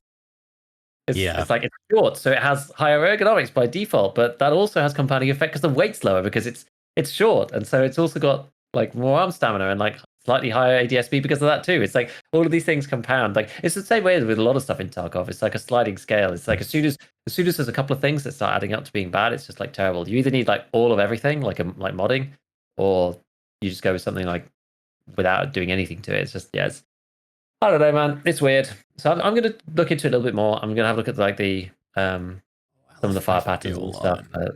I just think it's subpar. Yeah, I mean, it's nice, I guess, to have a new gun, but it's kind of sad that it doesn't look to be very good. I think it's fine to have a new gun. I feel like if it's got a premium price, then it probably should be a bit better, at least, than the others. Like, I don't know why they didn't just make it a little bit better. It could have been. They could have just made it a little bit better than the UB. If it's expensive, like, that's kind of okay, right? They made the...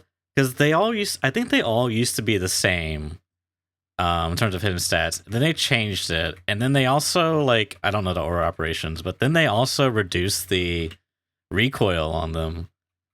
And it just, like, this compounding thing happened, and like the waffle came out and made it even better. it just became such an outlier. I Yeah, don't know. I think that was the thing about the UB in particular, because they've always had that weird relationship where in the background, like the horizontal or the dispersion's been better for the B, and then the N is like middle, and then the U is regular. But yeah, when they changed the vertical recoils and everything just like shrunk down massively, and then they said, "Oh, we're going to remove another 10 from the recoil." It's like, okay, well now this thing is like super cracked now. Oh boy. I'm shooting the SVT, and I don't know, man. I can't really tell. Does it feel the same to you? Like, I don't know. It feels roughly the same. I'm thinking maybe they tweaked the auto comp, but I don't know. I honestly can't say. Chipper's in chat, Chipper Wubber, and he said, while we talk about low flesh damage, what do we think about removing flesh damage drop off, but keeping pen damage drop off once fired? So rounds like 995 and SSAP can be used for headshots long range again. I still think that like just the whole headshot and low damage thing in general, I just think that they just need to change the head HP. I really do. Yeah. I would like to see. I'm sorry. I would like to see lower head HP and higher thorax HP. Because there's other issues, not just like the long rangeness of it and those ammos. There's like the helmet mitigation and stuff. Like I keep talking about it, but like the number of bullets that just don't one tap through class 4 helmets because the mitigation is like all. And this is another problem with 545, right? PP, BP, and BT all don't one shot through class 4 helmets. You can shoot someone in the ULAC, it can pen, and then they don't die because the damage mitigation is too much and the damage is too low on those rounds as that combination. So I just really feel like the head HP needs to be lower. And like, yeah, you know, you offset it with like slightly higher body HP or something, but it's just like so silly because like you want pens to just to one tap people, but like, yeah, I think it's a problem, right? I think it's an issue, like shooting someone with 995 long range and like 300 meters and they don't die to a headshot, like while they don't have a helmet on at all. Like it's so stupid. Like whatever system fixes all of these things was great. I think a head HP thing would work, but I don't really like the idea of like damage multipliers because you make it even more complicated, right? Like if you change the head HP. Yeah, I think that's dangerous. Whoa. What's the downside? So you always have to think of the collateral damage. It makes you more susceptible to energy and dehydration damage. Like I found out the other day, you know, you only have 16 ticks and now you die to energy dehydration like twice as fast if you make the head HP half because of the way that it distributes evenly across the limbs rather than proportionally. You know, that kind of thing. But yeah, I don't know. Are there any situations where you take like an insane amount of blunt damage from certain weapons? If somebody shotgunned you in the head, would you die even if it didn't pen because of blunt?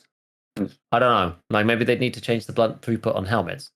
Okay, but that's easily fixable kind of on its own. Like that's a lever that can be pulled by itself. Mm-hmm. The thing is like this is the hard part. There's always collateral effects of this. It's like, oh, and now that the head HP is, you know, tiny, now you can just use super performance and hit someone in the head with an ult in and they die. You didn't even pen, whatever. Like you want to avoid that kind of rubbish. I feel like going from 35 to 25, I think you'd be fine in most cases. There might be a few outliers, but I would imagine 35 to 30 would definitely be fine. However, I don't think it's enough to cover some of the... Maybe not, but I think it would cover like most of the stuff. It would cover all of the like this bullet penned and then it didn't kill you. It would cover all of those to a class 4. Now that's really where most of the issues happen. You get the same with class 5, I think, as well, but usually the ones with the higher pen. That's not necessarily true. Like you can shoot somebody in the head with a Golnik and it definitely won't. Yeah, definitely won't kill them. Golnik sucks, man. It's just the damage, dude. It's just way too low. I mean, yeah. Yeah, it was like APSX, like 35 damage. Oh, it can never one shot ever. Yeah. Like, that's weird. That's super weird. You know, when we were testing, I probably talked about this at the time, but you know, when we were testing APSX for Ricochet, like back ages ago, yeah, I remember that. We found some like, there was some weird stuff where like bullets would, I think maybe it's because APSX has such high pen, but like you'd shoot somebody in the face and then their thorax would also take damage.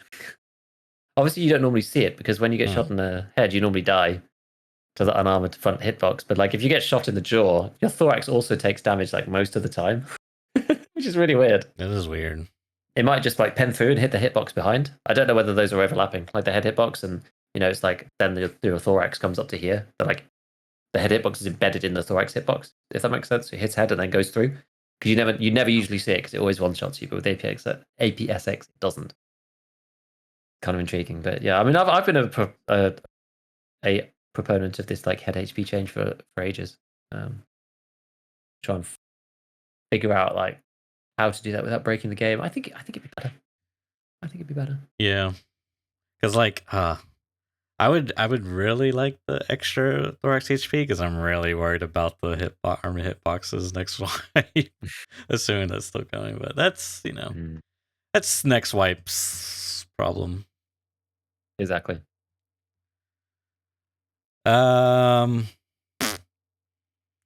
Speaking of breakpoints, Piranha vs Flechettes. Yeah. Piranha vs Flechette. We wanted to talk about this a little bit.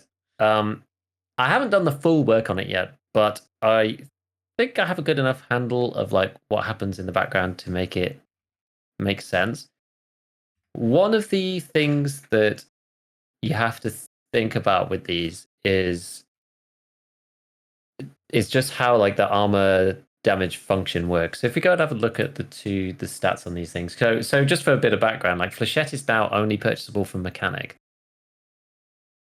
at level 3. Is it from mechanic or is it Jaeger? I think, or maybe it is Jaeger. I'm actually just going to go check quickly. But you have to do forest clearing. I think like once you do forest clearing, can you buy it from?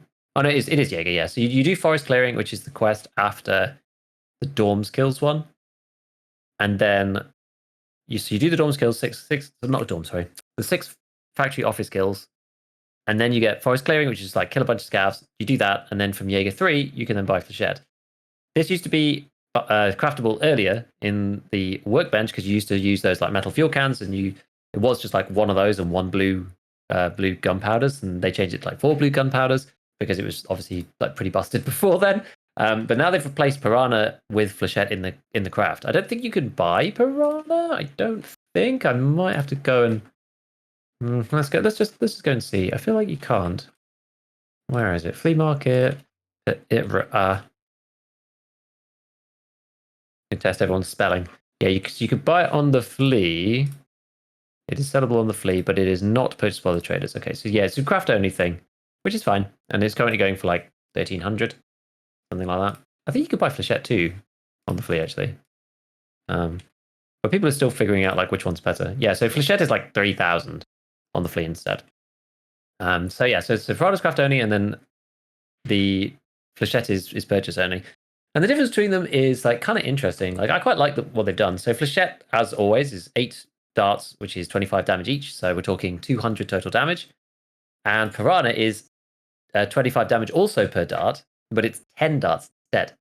So you actually get like 250 damage from Piranha total, which is one of the things, and I've kind of argued this in one of my videos before, that kind of hurts Flechette. There's like a bunch of clips from Friendly Guy where he's like shooting people from about 10, 15 meters, something along those lines. And they're just not dying, and like between misses and arms blocking, because arms now, if you shoot an arm a second time, it only distributes 50% of it's 49% because they did like the way they did it, but it's like 49% of the damage gets spilled over. So if you hit them with a dart of a Flechette, it only puts like 12.5 through, and that's without any damage reduction either. So it's actually quite low. So you want to be really close when you're using these things. So Piranha's got like a bit more damage, which kind of helps to mitigate that. The accuracy thing, I don't think it makes any difference. It's like 5% versus 10%. This is literally an MOA thing. Like, it doesn't matter for these. I don't even know why they have those stats on there. So the important thing that remains is the pen. Most of the time, like the only shells that actually have good pen on 12 gauge is like some of the slugs, basically like AP20 really, and then some of the others are like 50 PMGs, like the next best with 26. So AP20 slugs have got like 37 pen, and Flechette's got 31 pen. But the difference with Flechette is that obviously it fires like 8 different projectiles, and the armor damage is 26, which is pretty low. But the way that you have to look at it is each individual dart fires and hits separately, and if you hit with all 8, it's like hitting with one projectile with 26 armor damage times 8.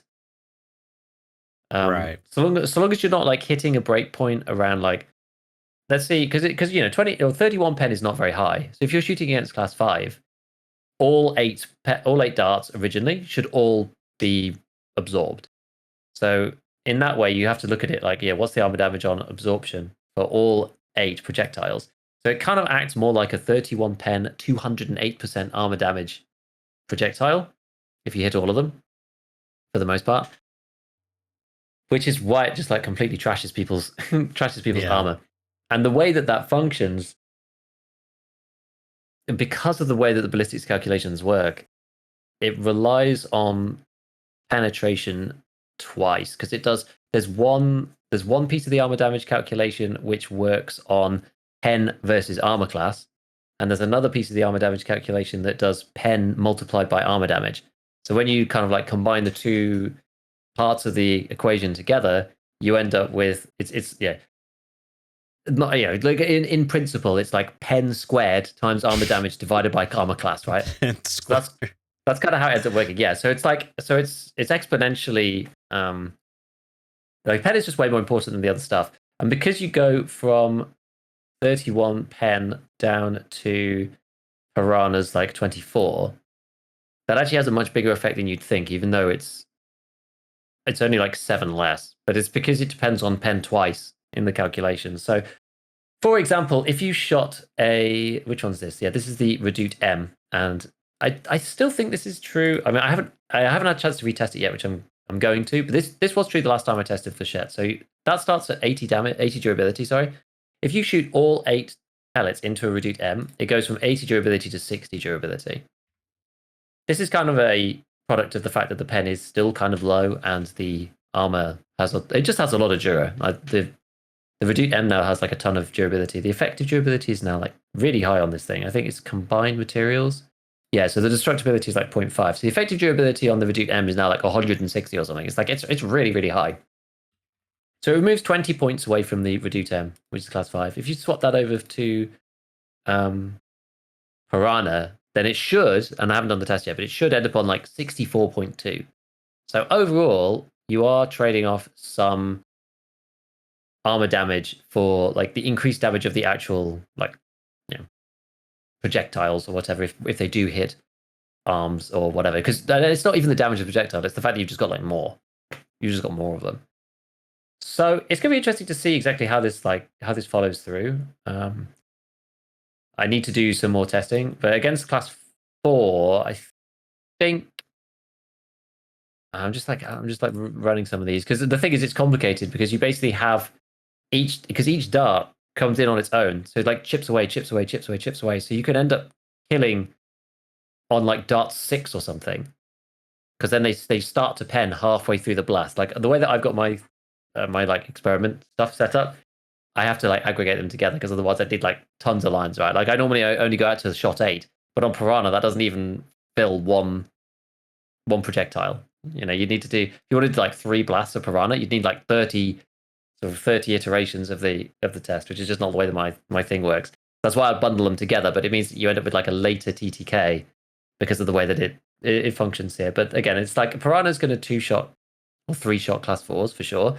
So I think in most cases, I'm not sure whether you're just better off like you're better off just using Piranha for like more chances to hit the head. There's more darts in general, and the fact that you just have more damage, and the armor damage is also still pretty good. So unless you come up against like a Giga Chad, you're probably still going to be okay. I wonder if there's a difference in speed. Actually, let's just go into the detail view for 12 gauge and so on. Like, where's Flechette? Because Flechette is subsonic. It's like 320, so it's quite slow. Okay, Piranha's the same actually. Piranha's also 310, so about the same speed. Not that really matters, but that actually stops the drop off from being very strong on these, which is kind of interesting. They also have better ballistic projectile properties than something like Magnum or 7mm or whatever. So the damage fall off isn't as extreme on these guys. Kind of interesting. So, but yeah, I don't know. I think Piranha's like actually a relatively decent replacement for Flechette, actually, if you do want to craft it. Now that it's like 4 of the Eagle, what is it? It's not Eagle, it's Kite. 4 of the Eagle gunpowders. Now it is kind of an expensive thing to do. Or you could buy it off the flea or whatever. But like, I think it's decent. I haven't actually used it in practice yet. I've crafted some, and I need to use it and just kind of get a feeling for it. But I feel like overall, on balance, it probably will feel much the same. I think that's my early take. Yeah, I'm sorry. I'm having to play with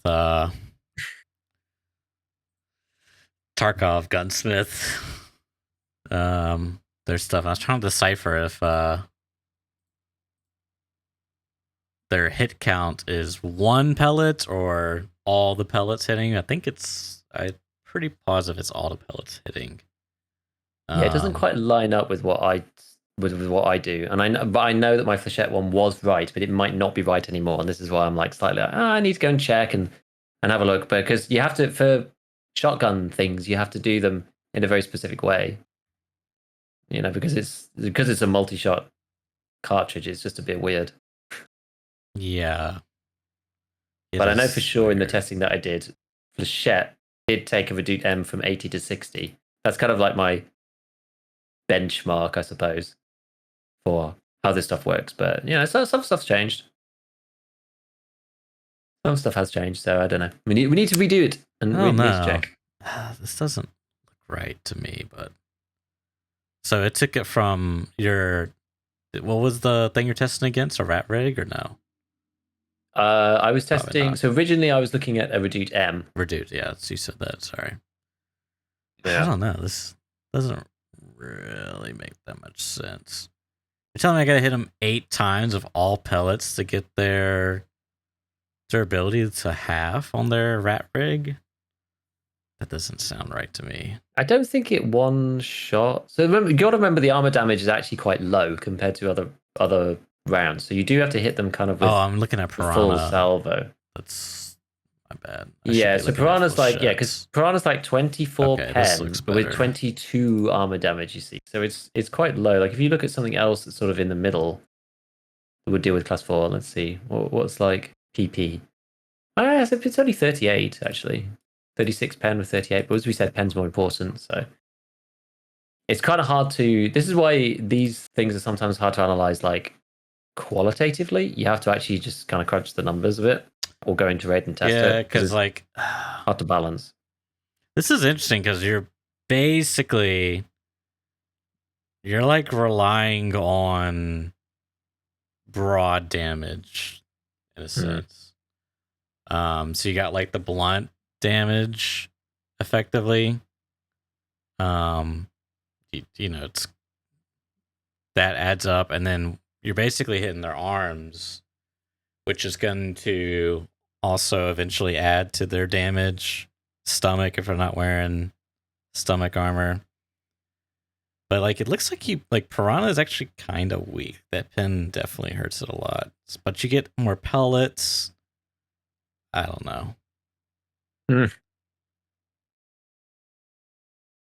Yeah. Too much going on for me though. I gotta turn off my alarm real quick. It's complex. No, I don't know. I feel like it maybe is worth it. I don't know. Actually, let me recheck this actually. So if I've got a Reduce M up on my thing, this is like using a very naive. This is, as I said, this is using a very naive kind of calculation. It's like the thing that I usually use just to like try and have a look at this stuff. A very naive calculation, which is that all the darts hit simultaneously and they all have the same treatment. So they're either all absorbed or they all penetrate, depending on like where you are in the threshold. Like that doesn't really work for this bullet. But if you just do that, it means that Flechette 4 shots are class 5, like Reduce, and Piranha 5 shots are class 5.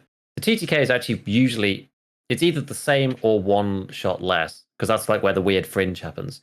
So I guess Flechette probably does 3 shots of Reduce M.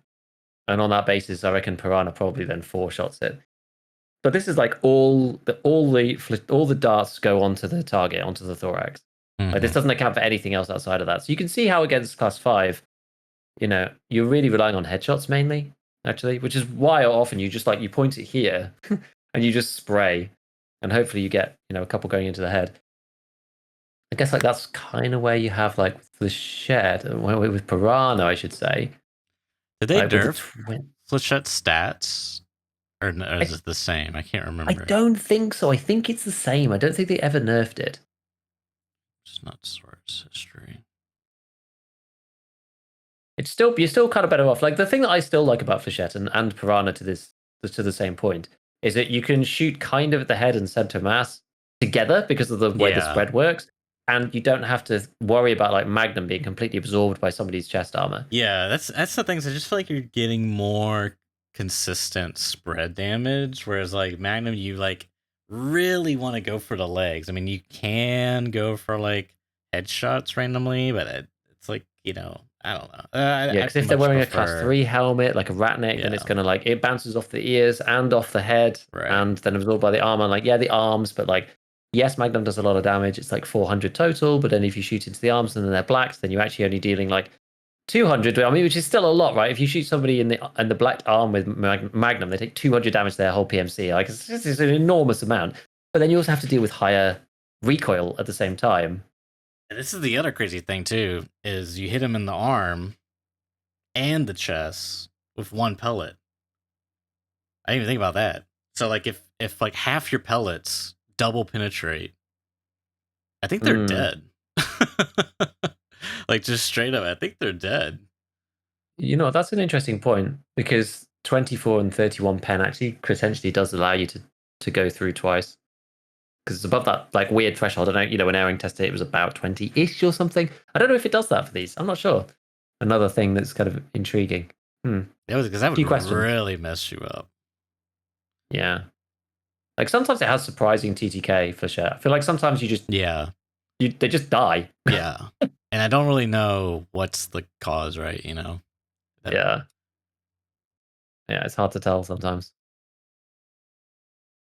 I think it's interesting. I'm going to do some more detailed work on it, and then I'm probably going to make something like more formal about it, so we know everything. Yeah, that'd be nice. I'll do some testing, do the tests, get the actual real result in raid, and then come back and look at the theory. Hopefully, it all matches up. I hope so.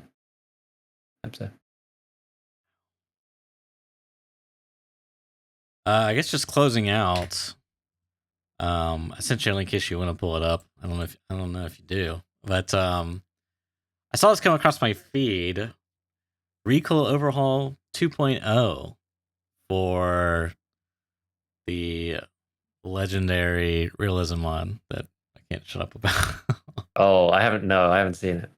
So yeah, he posted a video on his channel showcasing it, and it's pretty interesting. I'm just going to play it. It will mainly fit. But it's very interesting because he's basically got it to a point where he's removed the auto comp, but that's not like entirely true. He's just like worked as I understand it. He's just worked within the you know, the system as is, but he's like tweaked it to a point where it feels like there's no auto comp. And weird. Yeah, it looks really intriguing. It kind of reminds me a little bit of the demo that BSG showed, but better, like way better, obviously, you know. Yeah, I don't know. It's just to describe what's happening for the audio listeners, of course. The iron sights, he's using the M4 of iron sights, and he's not like the gun is. So let me go back a bit. So the gun is actually like when he full autos, he's bursting here. Okay, here we go. So he always has sight, like he can always see his front post of the M4 iron sights, but the gun recoils upwards, like it just goes. He's shooting the shooting range, and he's like hitting the ceiling, like 3 meters in front of him. Like there's a massive recoil, but he can see the iron sights the whole time, and so he can like at later in the clip he like controls for it. He like pulls down. Like this is very like Call of Duty-esque, I would say. I mean, it's more Call of Duty. Like I don't think Call of Duty has that much recoil, but it's very intriguing. The fact that he was able to accomplish this, and like you can see, he's doing like semi-auto. He's like trying to compensate it for it, but to me, it looks like the front post is doing a little weird. Like there might be some weird stuff going on with the, actually, maybe he just wasn't holding his breath. It looked like he held his breath and looked fine. I don't know. It looks very promising. There's another video he's got where he's showing like how he has it turned off for like pistols and like stockless weapons, which is pretty cool. Like it acts like kind of like the flip happens. But yeah, which is always an interesting one because it's like it kind of is okay for pistols mostly.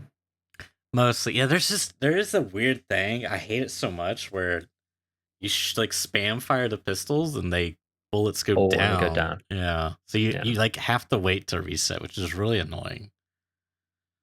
It's like more annoying because you like end up panicking if you do pull out your pistol. You're spamming it and then you're just not hitting. Anyways, so yeah, I don't know. That's pretty cool. Doubt BSG will ever take notes or see this, but I think it's really impressive that as I understand it, I think it's in the description here. I'll have to see if I can get a hold of him and see if he can maybe explain if it is the case that he worked within the system to do it and perhaps how he did it. But it's pretty cool nonetheless. So I will be looking forward to checking this out whenever it comes around.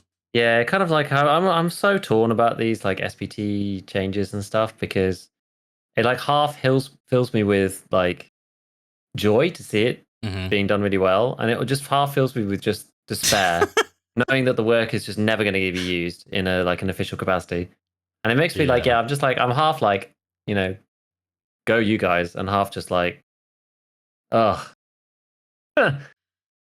Makes me very sad. Yeah, I don't know. Unless something changes with BSG,